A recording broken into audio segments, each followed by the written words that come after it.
नमस्कार दोस्तों, हमारे YouTube चैनल पर आपका फिर से स्वागत है जिसका नाम है टीचिंग मेथड्स।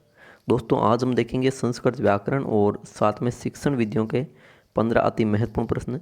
तो चलते हैं बिना कोई देर किए पहले प्रश्न पे। पहला प्रश्न है दोस्तों, ऊ स्वरस्य उच्चारण स्थानम भवति। जो ऊ स्वर है आपके संस्कृत में, उच्चारण स्थान का एक प्रश्न आपके आएगा जरूर, है ना। तो उस उच्चारण स्थान कौन सा है ऊ स्वर का? कंठ है। तो देखिए, अकुह विसर्जनीय नाम कंठ हो जाता है, ठीक है। अकुह विसर्जनीय नाम कंठ है। और उसमें तो ए और आ जाते हैं। स्वर की बात करूं, मुर्दा तो रीटू रसनाम मुर्दा, है ना, इसमें स्वर नहीं आते। इचु यसनाम तालव्य, यानी कि इसमें ई या ई आ जाते हैं, है ना, छोटा ई और बड़ा ई। जबकि जो ओष्टो है ना, ओष्टो, इसे बोलते हैं उपोदमानिया नाम ओष्टो। उपोदमानिया नाम ओष्टो, ठीक है। ये इसका मतलब सूत्र है। यानी कि इसमें ऊ या ऊ दोनों आएंगे, छोटा ऊ और बड़ा ऊ दोनों स्वर आ जाएंगे ना, ठीक है। इसके अलावा जो पे वर्ग पूरा है, प फ ब भ म, है ना, पूरा पे वर्ग आ जाएगा इसमें, है ना। फिर आपके जो एक उपोद मानिया होते हैं, जैसे कि दो होते हैं, एक पे और फे होते हैं, दोनों वो भी इसी में आते हैं, है ना। उपोद मानिया होते हैं वो। तो इस प्रकार आपके जो पहला प्रश्न है दोस्तों, वहाँ पे विकल्प नंबर 4 बिल्कुल सही हो जाएगा। आगे चलते हैं प्रश्न संख्या 2 पर। प्रश्न संख्या 2 है दोस्तों कि अभितः परितः योगे विभक्ति ही बहुती। कि जो अभितः परितः शब्द है, इन योग में विभक्ति कौन सी है? प्रथमा है, द्वितीय है, तृतीय है या चतुर्थी है? तो देखिए, अभितय का अर्थ क्या होता है? अभितय यानी होता है दोनों ओर। अभितय यानी दोनों ओर, ठीक है। जबकि परितय होता है दोस्तों, परितय का अर्थ होता है चारों ओर। परितय यानी चारों ओर, है ना। तो दोनों ओर या चारों ओर, अभितय, परितय, सर्वतय, निक्सा, समया, हा, अधिक, है ना, इन सब में विभक्ति होती है दोस्तों दूसरी। कौन सी होती है? दूसरी हो जाती है। द्वितीय विभक्ति अभितय और परितय में होती है ना। कारक से प्रश्न है आपके, एक डेफिनेटली प्रश्न पूछा जाता है विभक्ति या कारक से, है ना, और वेरी मोस्ट टॉपिक है ये। द्वितीय विभक्ति है, जैसे कि उदाहरण आ जाएगा आपके नगरम, है ना, नगरम अभितः वनम संति। यानी कि नगर के दोनों ओर वन है, ठीक है। तो नगरम यहाँ द्वितीय है, वनम यहाँ पे भी कौन सी विभक्ति है? द्वितीय विभक्ति आ रही है, ठीक है दोस्तों। तो इस प्रकार आपके जो प्रश्न संख्या 2 है, वहाँ पे विकल्प नंबर 2 बिल्कुल सही उत्तर है। आगे चलते हैं प्रश्न संख्या 3 पर। प्रश्न संख्या 3 है कि इति अपि अत्र संधि भविष्यति। इति, ये पे योजक, ये साथ में प्लस हो जाएगा, ठीक है। यानी कि इति धन अपि, इति धन अपि हो जाएगा। इसमें संधि पूछी है, कौन सी संधि है दोस्तों? तो इत्यपि, इत्यापि, इतिपि या इतिपि। तो यहाँ इति भी संधि हो जाएगी, ठीक है। इत्यपि हो जाएगी। कैसे? इति यहाँ पे छोटा ई आ रखा है, धन यहाँ पे ए आ रखा ना। तो कहने का मतलब यह है कि जब ई या ई के बाद में जब कोई भी असमान स्वर आ जाए, है ना, कोई भी असमान आया है, यहाँ पे सम्मान नहीं है ना, इसके सम्मान नहीं है, तो ये असमान स्वर आ जाता है, तो वहाँ पर क्या बन जाता है उसका? ये हो जाता है, तो इत्यपि हो जाएगा, ठीक है। तो इस प्रकार दोस्तों आपके प्रश्न संख्या जो 3 है, वहाँ पे विकल्प नंबर 1 बिल्कुल सही उत्तर है। आगे चलते हैं प्रश्न संख्या 4 पर। प्रश्न संख्या 4 है दोस्तों कि गुरु शब्द से प्रथमा बहुवचने रूपम भवति। गुरु शब्द पूछा है ना। क्या है गुरु शब्द? उकारांत पुल्लिंग शब्द है। उकारांत पुल्लिंग शब्द है गुरु। इसकी प्रथमा का बहुवचन पूछा है, गुरु, गुरु, गुरुवह या गुरुवे। तो दोस्तों गुरुवह है वो प्रथमा विभक्ति का बहुवचन हो जाता है। तो इस प्रकार आपके प्रश्न संख्या जो 4 है दोस्तों, वहाँ पे विकल्प नंबर 3 बिल्कुल सही उत्तर है। आगे चलते हैं प्रश्न संख्या 5 पे। प्रश्न संख्या 5 क्या कहता है दोस्तों कि सुक्ति ही पूरित। सुक्ति से एक प्रश्न आपके पूछा जाता है हर बार एग्जाम में। तो सुक्ति को पूरा कीजिए कि नास्तिक है, रिक्त स्थान है, निंदक है। जो नास्तिक लोग हैं वो निंदा करते हैं किसकी? धन की नहीं, कर्म की नहीं, पापम पाप की भी नहीं, है ना। जो नास्तिक लोग हैं वो हमेशा वेदों की निंदा ही करते हैं, यही एक सुक्ति है। तो इस प्रकार आपके जो प्रश्न संख्या 5 है मित्रों, वहाँ पे विकल्प नंबर 2 बिल्कुल सही उत्तर है। आगे चलते हैं प्रश्न संख्या 6 पर। प्रश्न संख्या 6 है दोस्तों कि निर्मक्षिकम शब्दे समास है किम अस्ति। कि जो निर्मक्षिकम शब्द है ना, कौन सा? निर्मक्षिकम शब्द है, इसमें समास पूछा है ना, संधि समास उपसर्ग प्रत्यय, ये टॉपिक वेरी मोस्ट है आपके, कारक वगैरह है ना, विभक्ति। तो देखिए निर्मक्षिकम में पूछा है। अब देखिए पहले तो इसके टुकड़े करते हैं, निर्मक्षिकम शब्द का विग्रह ही करते हैं, तो हो जाएगा निर्धन मक्षिकम, यही होता है दोस्तों, निर्धन मक्षिकम, है ना। अब निर का अर्थ होता है बिना, अभाव या रहित, है ना, यानी कि निर्मक्षिकम यानी मक्खियों का अभाव, है ना। अब जब भी समास विग्रह करेंगे, निर जिन पे लगता है आगे, ये निर क्या है? एक उपसर्ग है ना भाई, निर उपसर्ग है ना, उपसर्ग है, इसका मतलब ये अव्ययभाव समास है ना। अव्ययभाव समास में आते हैं, है ना, कि पहला पद क्या हो? उपसर्ग या अव्यय हो, दूसरा संज्ञा हो, ठीक है। तो अब देखिए इसका समास विग्रह में आपको ध्यान रखना है, यहाँ पे षष्ठी विभक्ति आएगी, तो मक्षिकम नहीं आएगा, बल्कि क्या हो जाएगा? मक्षी का नाम और बाद में अभाव है लगा दिया जाता है ना, यानी कि मक्खियों का अभाव, ये हो जाएगा। तो इस प्रकार दोस्तों आपके जो प्रश्न संख्या 6 है वहाँ विकल्प नंबर 4 बिल्कुल सही उत्तर है। चलते हैं प्रश्न संख्या 7 पर, कि विशिष्ट है शब्दे उपसर्ग है वर्तते, कि जो विशिष्ट शब्द है वहाँ पे उपसर्ग कौन सा है? विशिष्ट में उपसर्ग कौन सा है? ठीक है, विषि है नहीं, विष है नहीं, ये विष है ये भी नहीं, है ना, यानी कि जो वि उपसर्ग है वो बिल्कुल सही है। विशिष्ट में क्या हो जाएगा? वि धन शिष्ट है ना।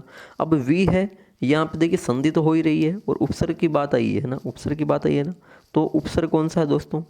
यहाँ पे वि उपसर्ग है। इसका अर्थ क्या होता है वी का? वी का अर्थ होता है भिन्न या विशेष, है ना, यानी विशेष रूप से जो शिष्ट है तो वो विशिष्ट है। तो इस प्रकार आपके दोस्तों प्रश्न संख्या जो 7 है वहाँ पे विकल्प नंबर 3 बिल्कुल सही उत्तर है। आगे चलते हैं प्रश्न संख्या 8 पर। तो दोस्तों जो उपयुक्त 7 प्रश्न देखे थे वो थे व्याकरण के, और अब आ रहे हैं अंतिम 8 प्रश्न शिक्षण विधियों के। तो देखते हैं, देखिए प्रश्न संख्या 8, कि पद्य शिक्षणे अन्वय कति भी प्राप्यत है। पद्य शिक्षण में, पद्य की जो शिक्षण विधियां हैं उसमें जो अन्वय विधि है वो कितने प्रकार है इसके? एक विधि है, द्वे विधि है, त्रिभी विधि है, बहुभी विधि है ना, 1 2 3 या बहुत सारी। तो याद रखिए अन्वय विधि पद्य शिक्षण में जो अन्वय विधि है दोस्तों वो 2 विधियाँ हैं। कितनी है? 2 विधियाँ, है ना। एक तो है दंडान्वय विधि, एक कौन सी है?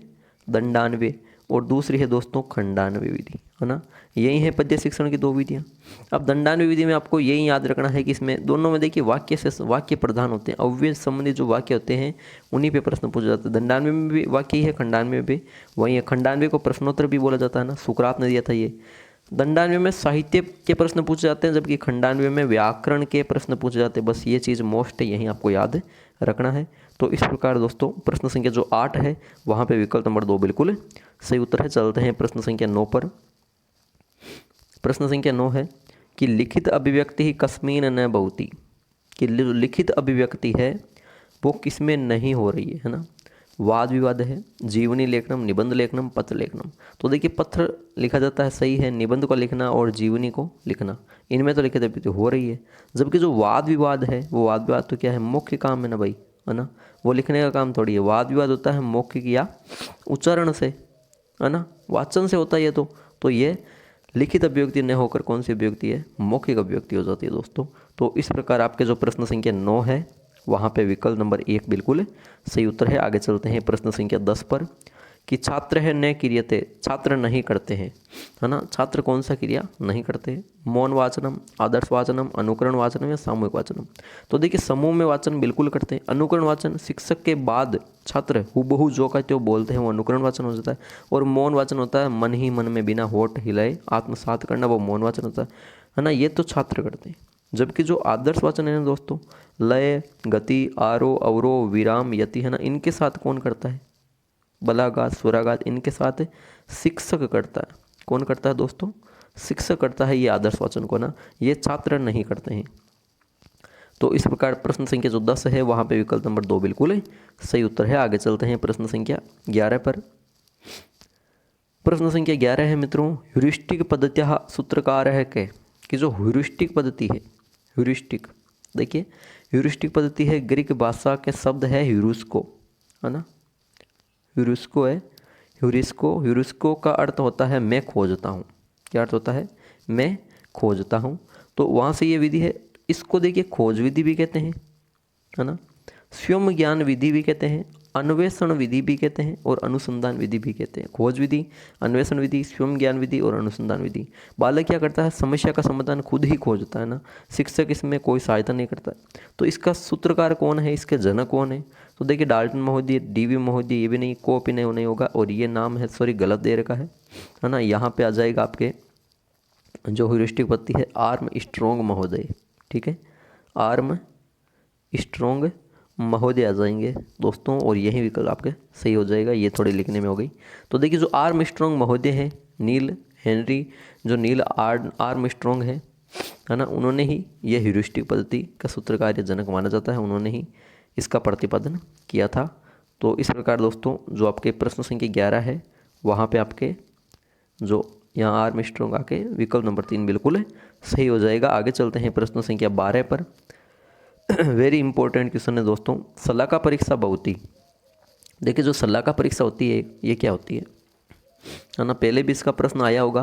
क्यों? क्योंकि ये वेरी इंपॉर्टेंट प्रश्न है ना। और ये संस्कृत विभाग से आपके एग्ज़ाम हुआ था, उसमें ये कम से कम 2 बार प्रश्न मैंने देख लिया है ना। तो सलाका परीक्षा प्रश्नांतर्गत है, मौखिकांतर्गत है, लिखितांतर्गत है, कॉपी ने, तो कोई भी नहीं, ये भी नहीं होगा। सलाका लिखित में भी नहीं आती और प्रश्नों में भी नहीं आती ना, ये आती है मौखिक के अंतर्गत, है ना।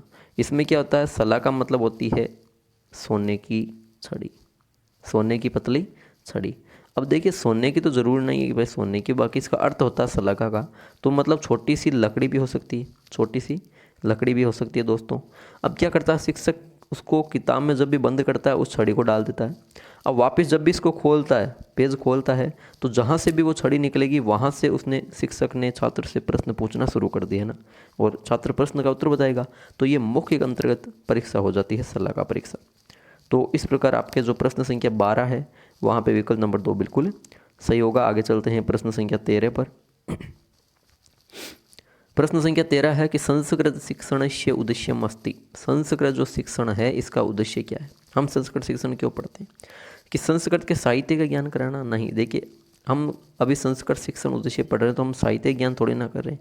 देवनागरी लिपि को लिखना ही है ना, उसका ज्ञान, ये भी चीज़ गलत है, वो तो केवल लेखन कौशल से संबंधित हो गई। अब देखिए 2 ऑप्शन है, एक संस्कृत व्याकरण ज्ञानम है और एक है भाषा कौशल नाम अभ्यास। तो देखिए संस्कृत शिक्षण होगी कब हो गई, कि व्याकरण पहले आता है या भाषा पहले आती है? तो भाषा पहले आती है, व्याकरण बाद में आता है ना। आपको पता है जब भाषा के कौशलों का अभ्यास कक्षा 5 तक होना जरूरी है, तभी व्याकरण का ज्ञान कक्षा 6 से शुरू करना चाहिए। यही पढ़ा है हमने, है ना। रायबन महोदय ने कहा कि व्याकरण में नियम होते हैं, कक्षा 6 से शुरू करनी चाहिए, है ना। तो भाई इसका मतलब है कि पहले भाषा कौशल है ना। कौन कौन से? श्रवणम, भाषणम, पठनम और लेखनम, यही है।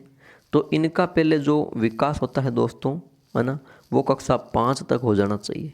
तो संस्कृत शिक्षण का उद्देश्य यही है कि भाषा कौशलों का अभ्यास हो जाना चाहिए। तो इस प्रकार प्रश्न संख्या जो 13 है, वहाँ पे विकल्प नंबर 4 बिल्कुल सही उत्तर होगा। आगे चलते हैं दोस्तों प्रश्न संख्या 14 पर, कि हर्बर्टीय विधेय कति पदानी बहुती भवंती। कि हर्बर्ट ने जो विधि दी थी, पंचपदीय विधि दी थी इन्होंने। कौन सी विधि दी थी दोस्तों? पंचपदीय, यानी कि 5 पद 5 सोपान इन्होंने अपनी विधि के बताए थे हर्बर्ट ने, है ना। कौन कौन से बताएं? तो देखिए पहला है प्रस्तावना, पहला है प्रस्तावना। दूसरा हो जाता है विषय उपस्थापन या प्रदर्शन, विषय उपस्थापन या प्रदर्शन भी बोला जाता है। तीसरा हो जाता है तुलना, कौन सा? तुलना। चौथा हो जाता है सामान्यीकरण या जिसे बोलते हैं नियमीकरण, है ना। और पांचवा हो जाता है अंत में मूल्यांकन करना, मतलब प्रयोग करना, ठीक है। अब इसमें मूल्यांकन है तो हर्बर्टी विधि का एक विकसित रूप है मूल्यांकन विधि, है ना, वो उसमें आ जाता है, ठीक है ना, मूल्यांकन विधि। तो इस प्रकार दोस्तों आपके प्रश्न संख्या जो 14 है, वहाँ पे विकल्प नंबर 1 बिल्कुल सही उत्तर है। आगे चलते हैं दोस्तों प्रश्न संख्या 15 पर। प्रश्न संख्या 15 क्या कहता है? आज का अंतिम प्रश्न है कि भाषायाः शुद्धतायाः मूल्यांकनम भवति। कि देखिए भाषा है उसकी शुद्धता का मूल्यांकन होता है, किससे होता है? भाषा की शुद्धता का मूल्यांकन अगर करना है तो किससे होता है दोस्तों? गद्य शिक्षण से नहीं होता है, पद्य शिक्षण से भी नहीं होगा, और ना ही नाटक शिक्षण से होगा, बल्कि यह होगा दोस्तों व्याकरण शिक्षण से, है ना। देखिए व्याकरण जो है ना दोस्तों, व्याकरण में नियम वगैरह होते हैं, ठीक है। व्याकरण भाषा का प्राण तत्व माना जाता है, व्याकरण को भाषा का प्राण तत्व माना जाता है। व्याकरण में नियम वगैरह होते हैं, है ना, क्रमबद्ध अध्ययन होता है। अब देखिए व्याकरण क्या होता है, भाषा को देखिए शुद्ध करता है, भाषा का शुद्ध रूप, यानी परिष्कृत या कह सकते हैं परिमार्जित रूप है, शुद्ध रूप है, परिमार्जित है, परिष्कृत है, यानी मानक रूप है, ये सब व्याकरण है ना। पहले भाषा पढ़ेंगे, भाषा के कौशल पढ़ेंगे कक्षा 5 तक, अभी बताया था मैंने। उसके बाद कक्षा 6 से व्याकरण शुरू होता है। यानी कि जो व्याकरण है दोस्तों वो भाषा का अनुसरण करता है, न कि भाषा व्याकरण का अनुसरण करती है। ठीक है, तो इस प्रकार दोस्तों आपके प्रश्न संख्या जो 15वां है वहाँ पे विकल्प नंबर 3 बिल्कुल सही उत्तर है। तो दोस्तों ये थे आज के संस्कृत व्याकरण और संस्कृत शिक्षण वीडियो के 15 अति महत्वपूर्ण प्रश्न। आशा करता हूँ कि आपको वीडियो अच्छा लगा हो तो लाइक कीजिए, कमेंट कीजिए, शेयर कीजिए और हमारे यूट्यूब चैनल को दोस्तों सब्सक्राइब कीजिए। ठीक है दोस्तों, धन्यवाद।